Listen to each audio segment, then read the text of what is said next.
Sir मुद्दा तो एक ही है, हेमंत सोरेन सीएम बने हैं तो हम लोग की शुभकामनाएं भी है। 5 साल आपने जितनी वादे किए थे उसको निभाने का वक्त आ गया है। आपने 5 साल ऐसे ही गवा दिया और मुझे ऐसा लगता है कि हेमंत सोरेन के आने के बाद उन सारे मुद्दों को हम लोग फिर से रिमाइंड करेंगे। मुझे तो लगता है कि चंपई सोरेन का कुर्सी खींचना भी एक स्ट्रैटेजी है।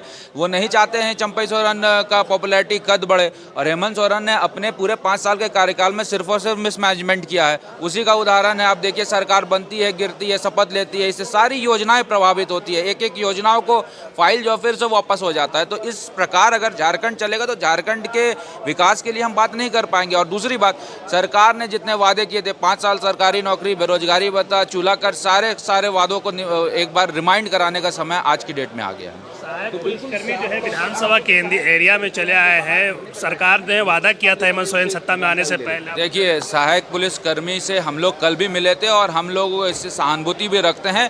क्योंकि सहानुभूति इसलिए रखते हैं क्योंकि यही हेमंत सोरेन की सरकार थी जिन्होंने कहा था कि सब सारे अनियमित कर्मी को नियमित कर देंगे। आज क्या हुआ नियमितीकरण का? सहायक पुलिसकर्मी हो, पोषण सखी हो, आंगनबाड़ी सेविका सहायिका हो, आज किसी भी व्यक्ति को, किसी भी कर्मचारी को नियमितीकरण के नाम पर सरकार सिर्फ और सिर्फ अपना पलड़ा झाड़ रही है। सरकार झूठे वादों के साथ आई थी। सरकार ने कहा 5 लाख सरकारी नौकरी देंगे, आज तक एक भी नौकरी नहीं पाया है। और लोग आज की डेट में ये कहने लग रहे हैं कि हेमंत सोरेन की सरकार से जो है रघुवर दास की सरकार ने बहुत अच्छा काम किया, और उस रघुवर दास की सरकार और भारतीय जनता पार्टी की सरकार को फिर से झारखंड में कैसा लाए, इसको लेकर जो है क्षेत्र की जनता ललायित है और इसके लिए प्रयास भी कर रही है। कांग्रेस लोग बोल रहे हैं कि ये जो अग्निवीर जैसी स्कीम लाने वाली बीजेपी, सहायक पुलिसकर्मी का कॉन्सेप्ट लाने वाली बीजेपी का यही काम है, वो युवाओं के भविष्य को जो है अधर में निकालना। नहीं, देखिए, इन दोनों चीज़ों को कंफ्यूज मत कीजिए। कंफ्यूजन यहाँ ये है कि अगर हम लोग अग्निवीर भी लाते हैं, सहायक पुलिसकर्मी लाते हैं, तो किसी एक व्यक्ति का तो पेट पलता है,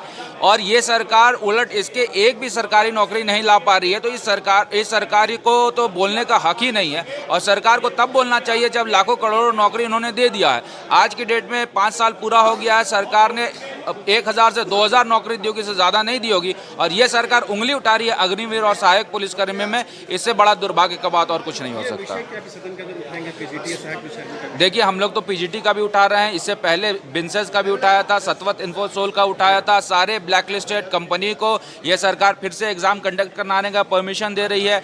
पीजीटी का जो एग्जाम हुआ था, आपको भी पता है कि पिछले विधानसभा में हम लोगों ने सतवत इन्फोसोल के बारे में कहा था। ये वही एजेंसी है जो पीजीटी का भी एग्जाम ले रही है। तो ऐसे ब्लैकलिस्टेड कंपनी को फिर से एग्जाम लेने के लिए सरकार बाध्य क्यों है, और सरकार को इससे क्या बेनिफिट हो रहा है, ये तो सरकार जनता को बताएगी। मुझे लगता है कि